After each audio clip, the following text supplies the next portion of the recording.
ప్రజలు ఆలోచించేందుకు వారికి ధన్యవాదాలు.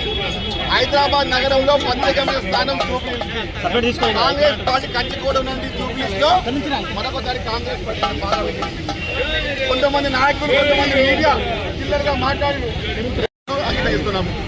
కాంగ్రెస్ పార్టీ జెండా మోసిన ప్రతి కార్యకర్త, కాంగ్రెస్ పార్టీ విజయం చేసిన ప్రతి కార్యకర్త రేవంత్ రెడ్డి గారి యొక్క నాయకత్వంలో బలపరిచే విధంగా ముందుకెళ్తున్నాము. జూబ్లీహిల్స్ లో ఇంత మెజారిటీ ఇచ్చినందుకు జూబ్లీహిల్స్ పదానికాన్ని కాంగ్రెస్ పార్టీ ఎప్పుడు మర్చిపోదు. కేసీఆర్ నాయకత్వంలో ఏ విధంగా అయితే కాంగ్రెస్ హైదరాబాద్ ఉంటుందో అదేవిధంగా రేవంత్ రెడ్డి గారి నాయకత్వంలో అదే ముందుకెళ్తాము. జూబ్లీహిల్సే రేపు నాంది ప్రతి విజయానికి. వచ్చే ఎన్నికల్లో కూడా కాంగ్రెస్ పార్టీ తన పాగాన్ని ధన్యవాదాలు.